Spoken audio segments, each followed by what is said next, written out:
Good morning class 12th. Once again welcome back to our online classes, and today we are going to discuss about the last topic of the chapter number 4, that is a moving coil galvanometer. The chapter we were studying about, there was a moving charge and magnetism. Before doing this topic, let me once recap what we have learned in this chapter. Starting from the starting point of the chapter, we have learned about the how to find the magnetic field. Biot Savart was the one scientist those he have discussed about the magnetic field that is created on a straight wire. Then we learned about the Ampere circular law. After doing the Ampere circular law and its application, we came to the finding the value of a force. That was a Lorentz force. After finding the force, we have learned about the generation of a torque. How the torque is generated in a coil or in a wire conducting material. Then today we are going to learn about the last topic, that is a moving coil galvanometer. Student, today we will learn about the moving coil galvanometer. First we will discuss about the configuration of this galvanometer. Then we will discuss about the principle, and finally we will get with the derivation. Then after this we will learn how the galvanometer is used as a ammeter and how it is used as a voltmeter. Okay, so let's connect it with the topic and start the topic. What is a galvanometer? At the starting of the topic, first we will discuss about the configuration. What is the configuration of a moving coil galvanometer? You should know about that कि in the chapter number 1 we have learned about the ammeter and voltmeter. जब हम लोगों ने electricity का chapter पढ़ा था तो वहाँ पे हम लोगों ने बेटा पढ़ा था कि what is a ammeter and what is a voltmeter. वहाँ पे हमने पढ़ा था कि ammeter is a device that use to measure the electric current and voltmeter was a device that use to measure the voltage. वहाँ पे हम लोगों ने स्टार्ट किया था कि if this is a circuit and this is the resistance where we need to measure the current and voltage. Now in the case of ammeter we need to connect in the series. ammeter के case में हम उसको series में connect करते थे और voltmeter के case में हम उसको पैरेलल में कनेक्ट करते थे. This was a very simple thing. But वहाँ पे प्रॉब्लम क्या आती थी कि जब भी हम टोटल रेजिस्टेंस फाइंड करते थे तो कुछ ना कुछ वैल्यू इस दोनों रेजिस्टेंस की आ जाती थी, यानी कुछ ना कुछ रेजिस्टेंस की वैल्यू ऐड हो जाती थी इन दोनों में, या फिर करंट का जहाँ हम मेजरमेंट करते थे वहाँ पे कुछ ना कुछ करंट इसमें लॉस हो जाता था. इस प्रॉब्लम को सॉल्व करने के लिए we have discovered the galvanometer. Galvanometer में ये प्रॉब्लम सॉर्ट आउट हो जाती है. Second thing is that we have got only one device that use to measure the both ammeter as a ammeter and that is use as also as a voltmeter. Ammeter की तरह भी इसको use कर लेते हैं और voltmeter की तरह भी इसको हम यूज़ कर लेते हैं. Let we see what is the galvanometer. In the galvanometer we have two circular pole of a strong magnet. This is a stationary magnet. We will say here this is a stationary magnet. दो magnetic poles होते हैं. The first one is a north and second one is a south pole. Magnetic जो magnet है यहाँ पर, इसका plane जो है वो सर्कुलर है. You can see here in the figure the plane इसका जो है वो सर्कुलर है. इसका रीज़न क्या होता है? हम सर्कुलर प्लेन क्यों देते हैं मैग्नेट का? उसका सबसे बड़ा रीज़न ये है to concentrate all the magnetic lines in a radial direction. सारी मैग्नेटिक लाइंस को इकट्ठा करके एक रेडियल डायरेक्शन से पास कराना, यानी ज़्यादा से ज़्यादा मैग्नेटिक लाइंस हमारे इस कॉइल से पास हो जाएं. इसीलिए हम इसको प्लेन ना करके इसको हम सर्कुलर वे में डिज़ाइन करते हैं कि मैग्नेट को सर्कुलर शेप देते हैं ताकि ज़्यादा से ज़्यादा मैग्नेटिक फील्ड लाइन जो हो इस सर्कल से इस कॉइल से पास हो. Now let me talk about the coil. What is a coil? This is a coil of a soft iron. This is made up of a soft iron. If we discuss about the coil, we have a two thing here. One is the wire with a winding over there. एक coil है हमारा, suppose circular coil है, उसके ऊपर हमने क्या किया, एक वायर को लेकर के वाइंडिंग कर दिया है. उस वायर को वाइंडिंग करने की वजह से ये हमारा ऐसा coil की तरह बिहेव करेगा. अब इसके अंदर जो मटेरियल यूज़ किया गया वो सॉफ्ट मटेरियल यूज़ किया गया, सॉफ्ट आयरन का मटेरियल यूज़ किया गया. इसका रीज़न क्या है? Because of the soft iron will have a property to gain a lot of a magnetic field inside it. उसका मैग्नेटिक परमेबिलिटी बहुत ही अच्छा होता है, मैग्नेटिक परमेबिलिटी स्ट्रॉन्ग होती है. इसकी वजह से ज़्यादा अमाउंट में वो मैग्नेटिक प्रॉपर्टी अपने अंदर गेन कर लेता है. On the next chapter we will discuss about the types of the magnetic material. वहाँ पे हम लोग पढ़ेंगे about the diamagnetic material, paramagnetic material, ferromagnetic material, इन सारे मटेरियल के बारे में डिस्कस करेंगे। सॉफ्ट आयरन के बारे में भी वहाँ पे हम डिस्कस करेंगे। It creates a strong magnetic field inside it. उसके ऊपर हमने क्या किया है, सॉफ्ट आयरन के ऊपर देखो ये रेड कलर का स्प्रिंग है, ये हेयर स्प्रिंग है। स्प्रिंग का कनेक्शन हम लोग पॉइंटर से करते हैं। Why we are connecting the spring है, स्प्रिंग ही क्यों हमने कनेक्ट किया, क्योंकि स्प्रिंग की प्रॉपर्टी होती है कि जैसे वो उस पर टॉर्क लगता है, रोटेट होता है, तो वो कंप्रेस हो जाती है। जैसे ही स्प्रिंग में टॉर्क लगता है वो रोटेट होता है, रोटेशन की वजह से वो कंप्रेस हो जाती है, और कंप्रेस में होने के बाद वो रीस्टोरिंग फोर्स जनरेट करता है, वापस एक्सपेंड कर देती है। यानी if we talk about the original position, तो वो अपने ओरिजिनल पोजीशन में आ जाती है। If you say that the spring due to the torque force, the spring will regain its own original position. एक टॉर्क जनरेट होने की वजह से वो अपने ओरिजिनल पोजीशन पर आ जाती है और हमारा पॉइंटर वापस जीरो पे आ जाता है। So that why we are connecting with the spring. Hair spring से हमने कनेक्ट किया ताकि हम पॉइंटर को रोटेट करा सकें। पॉइंटर के ऊपर ये स्केल बना हुआ है, we will use to measure this reading on this with the help of this pointer. Hope so construction पूरा क्लियर हो गया होगा। कंस्ट्रक्शन बहुत ही सिंपल सा है, कंस्ट्रक्शन आपको अच्छे से क्लियर हो गया होगा। Once again, remember the things given on the construction. We have a magnetic poles in which one part is the circular part. Why we are using the circular part? To focus the magnetic lines in a radial direction into the coil. We have a coil of a soft iron core. That's why we are using the soft iron core coil to produce the strong magnetic field inside. क्योंकि magnetic field lines की एक property होती है कि वो थोड़ी दूर जाने के बाद वो हल्का सा डेविएट हो जाता है। वहाँ पे मैग्नेट देखा होगा, in the case of the magnet, जो नॉर्थ पोल है ये साउथ पोल है, मैग्नेटिक फील्ड जब यहाँ से निकलती है स्ट्रेट निकलती है, कुछ देर बाद ये रोटेट हो जाती है and it passes from the again to the north pole, वो रोटेट हो जाती है। तो बेंडिंग प्रॉपर्टी को रिमूव करने के लिए हमने उसको सर्कुलर किया। सर्कुलर करने से वो एक पॉइंट पे फोकस कर सकती है, ताकि वो एक पॉइंट पे फोकस करें। उसके ऊपर हमने क्या किया, कॉइल को हमने वाइंडिंग कर दिया। उसके बाद हमने इसको एक कनेक्ट कर दिया हेयर स्प्रिंग से, और हेयर स्प्रिंग को कनेक्ट कर दिया हमने पॉइंटर से। पॉइंटर हमारा इंडिकेट करेगा what is the value of the ammeter current और what is the value of as a volt meter voltage, यानी वो करंट और वोल्टेज दोनों की वैल्यू को आइडेंटिफाई करेगा। Okay, so this was the thing of this was the construction about the galvanometer. So that was the construction of the galvanometer. Now we come through the principle, in which principle galvanometer works.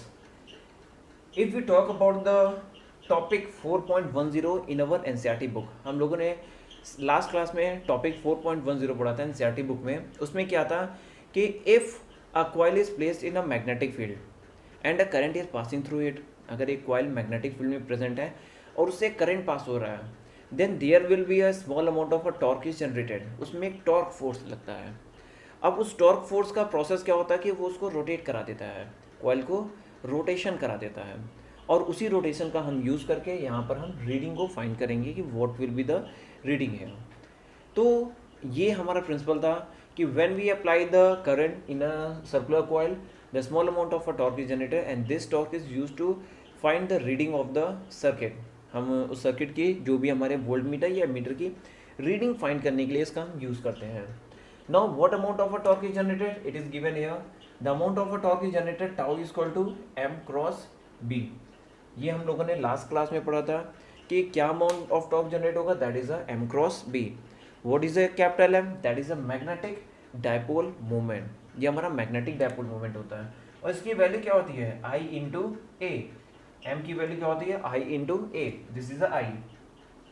ये magnetic dipole moment की unit होती है, sorry formula होता है capital M equal to I into A, where I is the current and A is the cross section area. ये सिर्फ एक coil के लिए हम कंसीडर करते हैं, यानी एक कॉइल में जो वायर एक सिंगल वायर होता है उसके लिए हम कंसीडर करते हैं। If we talk about the n number of wires, then what will be it will be NIA। अगर हम n नंबर ऑफ वायर्स के लिए कंसीडर करें तो यहाँ पे क्या हो जाएगा, NIA। Now put the value here, what we will get, n if we remove the cross product we will get MB sin theta. हमें पता है कि अगर हम क्रॉस प्रोडक्ट को रिमूव करते हैं तो एम बी साइन थीटा आता है. Now put the value of M here, it will be N I A B sine theta. Now here we talk about the angle. Angle क्या होगा, sine theta क्या होगा. If we talk about the coil, what will be the cross section area of that coil. Coil की अगर हम बात करें तो उसका क्रॉस सेक्शन एरिया क्या होगा. ये कॉइल है, क्रॉस सेक्शन एरिया हमारा ये होगा फ्रंट का डायरेक्शन.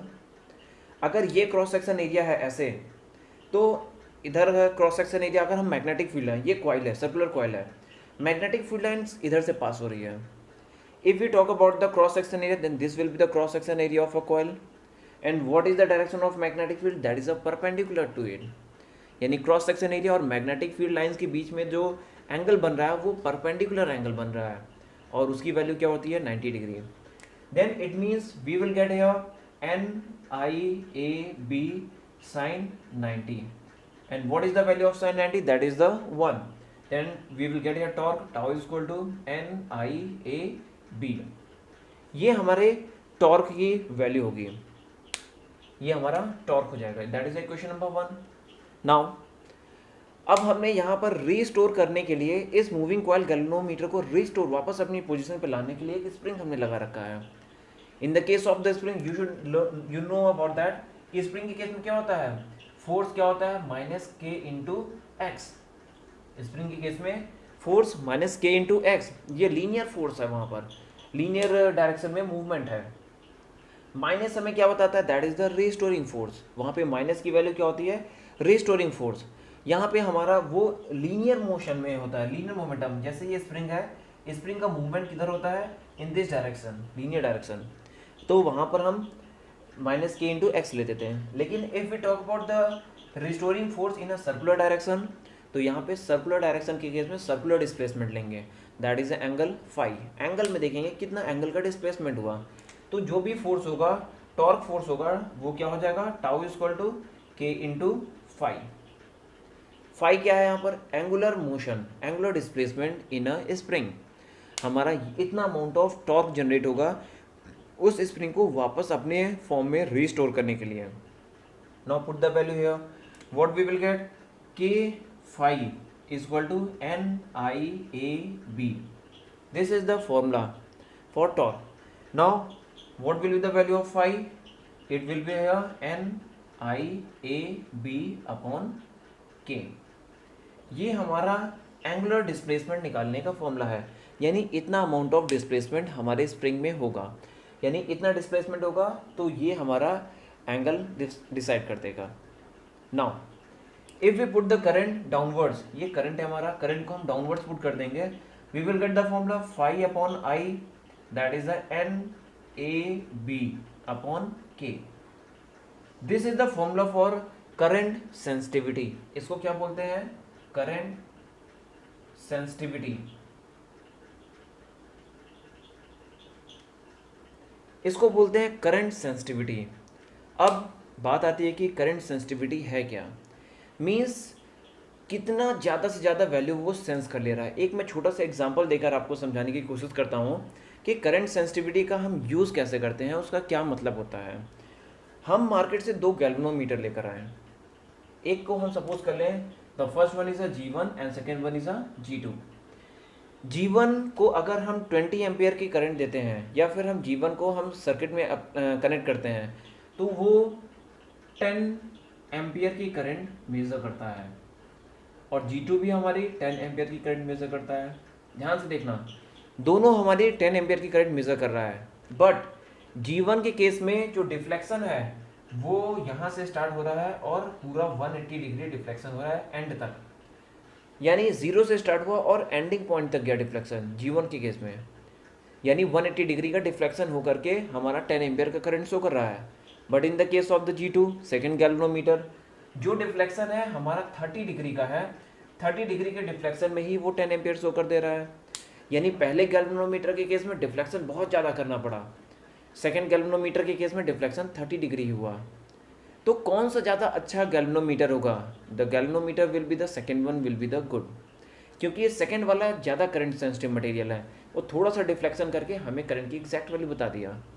लेकिन पहला वाला क्या, वो 180 डिग्री डिस्प्लेसमेंट होकर के हमें करंट की वैल्यू बता रहा है, तो सेकंड वाला हमारा ज़्यादा सेंसिटिव मटेरियल है, तो करंट सेंसिटिविटी हमारी सेकंड की ज़्यादा है अच्छी, इसलिए सेकंड गैल्वेनोमीटर हमारा अच्छा होगा। तो that is the concept of the sensitivity of current, ये करंट सेंसिटिविटी का कॉन्सेप्ट है। अब हमारा गैल्वेनोमीटर ऐसा एमीटर और ऐसा वोल्टमीटर दोनों की तरह यूज़ होता है, तो करंट सेंसिटिविटी के साथ साथ वोल्टेज सेंसिटिविटी भी आपको मालूम होनी चाहिए। बेटा you can do one thing, take the screenshot of this part, so you will be able to easily note down in your copy.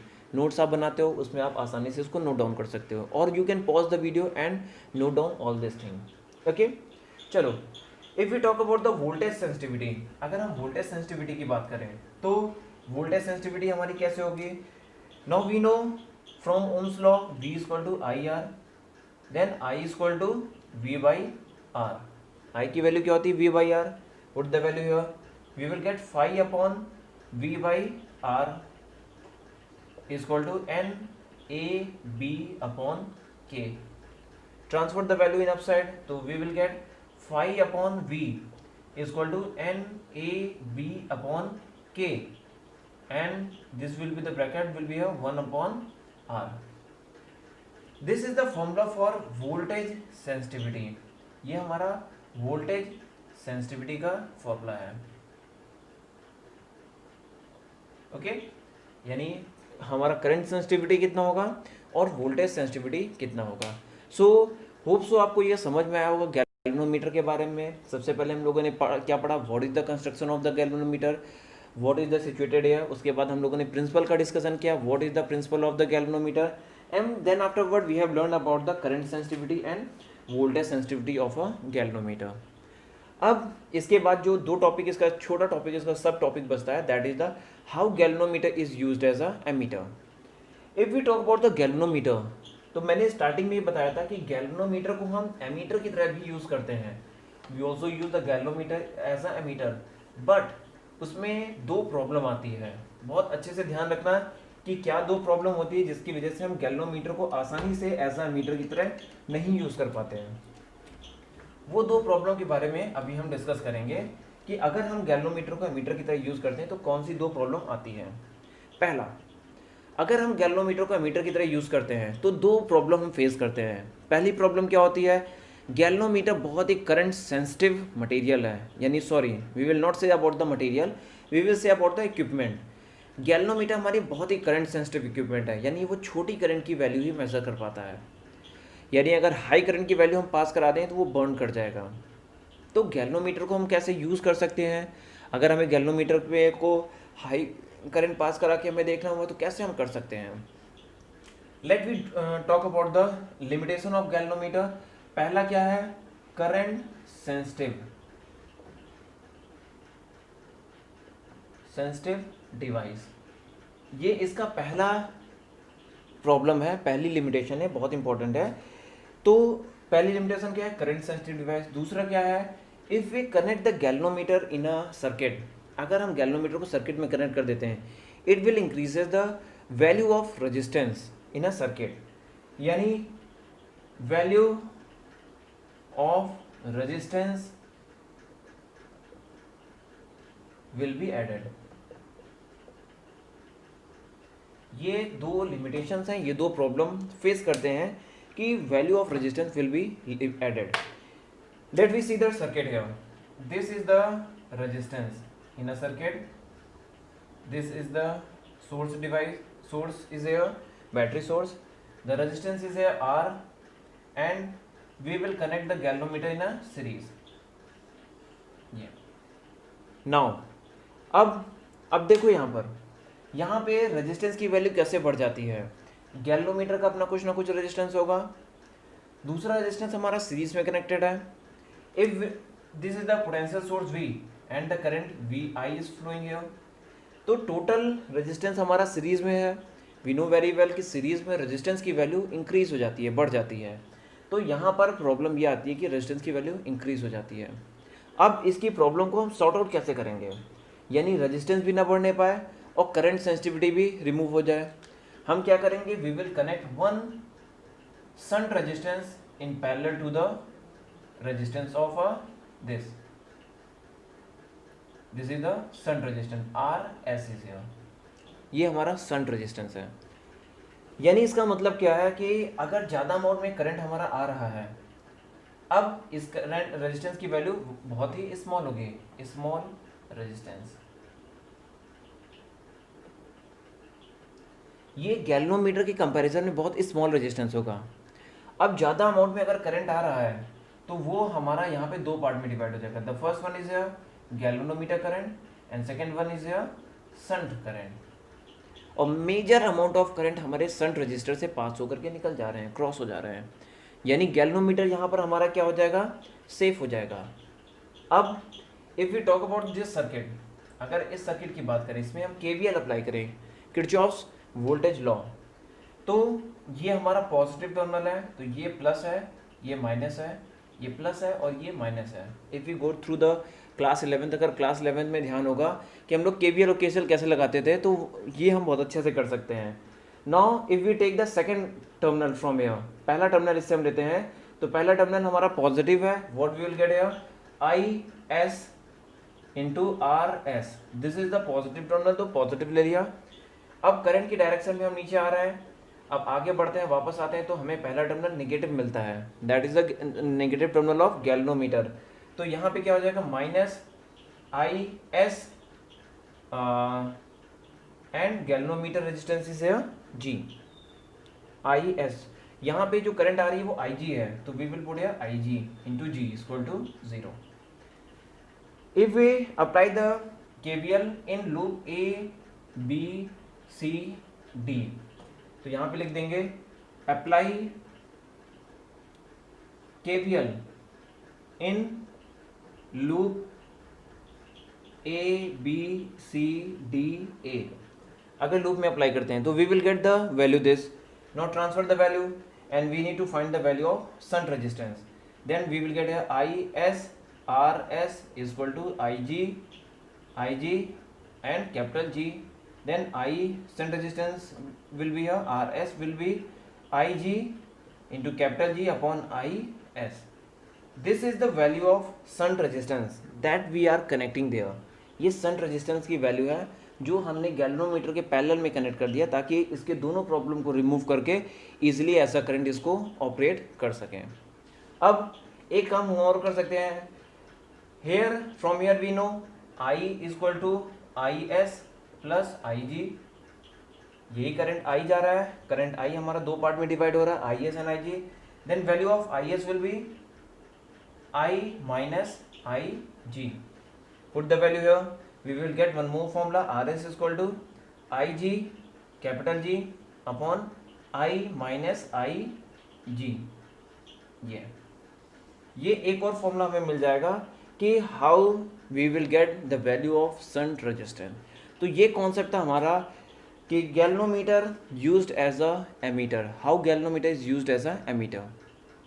अब इसका एक सेकंड टॉपिक जो है वो है galvanometer as a voltmeter. You can take the screenshot of this topic so you will able to easily write down the और you will be able to note down this all thing. Okay, you can also pause the video and you can note down from here. Now we will use moving coil galvanometer as a ammeter. हम इसको रब करते हैं कि देखते हैं, sorry ammeter नहीं, ammeter तो हम पढ़ चुके हैं, we are going to work as a volt meter. हम इसको एज अ वोल्ट मीटर की तरह कनेक्ट करने जा रहे हैं गैल्वेनोमीटर को। अब कैसे हम कनेक्ट करेंगे, वोल्ट मीटर हरदम हमारा पैरेलल में कनेक्ट होता है, this is the resistance value and this is the potential. Volt meter हमारा हरदम पैरेलल में कनेक्ट होता है, सो गैल्वेनोमीटर को भी हम पैरेलल में कनेक्ट करेंगे। अब इसके साथ क्या प्रॉब्लम आ रही है, if the current I is flowing from here.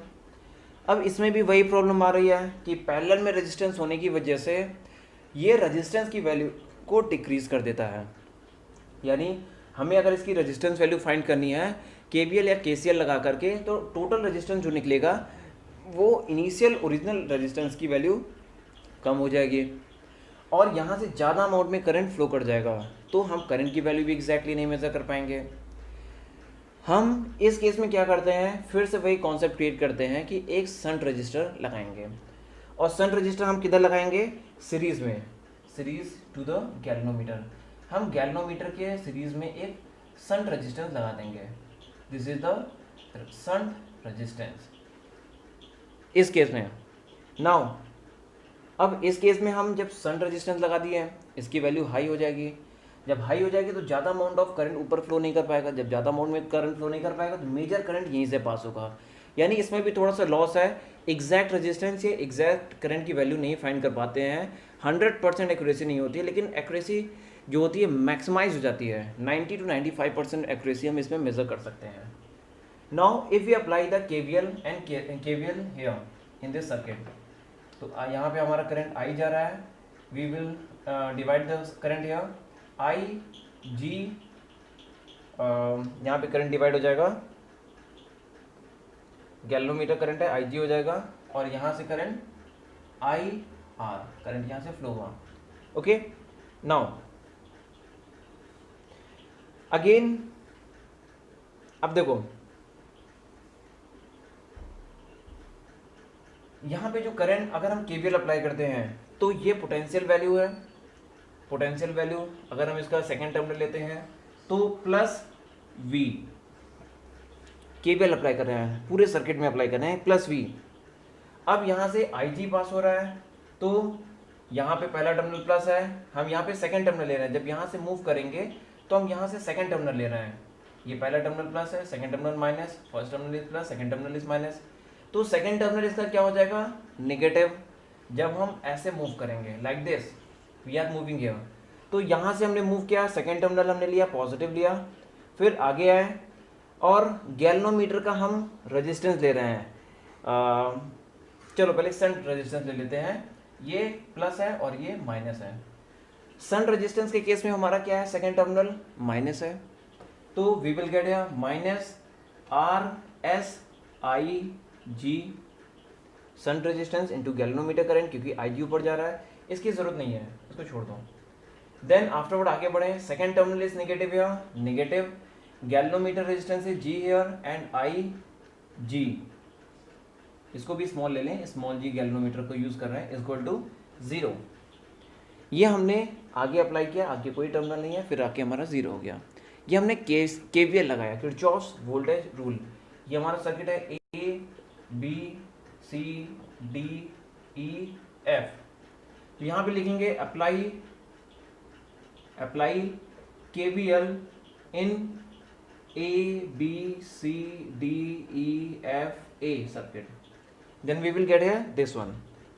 अब इसमें शंट रेजिस्टेंस की वैल्यू फाइंड करनी है, सबको तो ट्रांसफर करो, तो IGRS इक्वल टू क्या हो जाएगा? V minus capital G IG, then RS will be V minus capital G IG upon IG। Solve कर लेंगे, then we will get here RS equal to V upon IG minus capital G। This is the value of shunt resistance in the case of the voltmeter. Okay, you can take the screenshot here and you should note down these all things. So बेटा आज की class में हम लोगों ने क्या पढ़ा? हम लोगों ने सबसे पहले पढ़ा मूविंग कॉइल गैल्वेनोमीटर, उसके बाद उसका कंस्ट्रक्शन पढ़ा, उसका प्रिंसिपल पढ़ा, उसका फॉर्मूला डिराइव किया, फिर गैल्वेनोमीटर एज अ एमीटर और गैल्वेनोमीटर एज अ वोल्टमीटर पढ़ा। होप सो आपको समझ में आया होगा। आज की क्लास में बस इतना ही। नेक्स्ट क्लास में हम लोग एक बार फिर मिलेंगे और नेक्स्ट वीडियो में हम लोग NCERT के एग्जाम्पलर के साथ साथ NCERT के अच्छे क्वेश्चन जो एडिशनल एक्सरसाइज हैं उनको सॉल्व करेंगे। स्मॉल क्वेश्चंस आप फॉर्मूला बेस्ड क्वेश्चंस आप एक बार ट्राई करना, नहीं आता तो आप मुझे बताना। आपका होमवर्क ये रहेगा कि जितने भी डेरिवेशन इस चैप्टर के हैं उसको फिर से करना।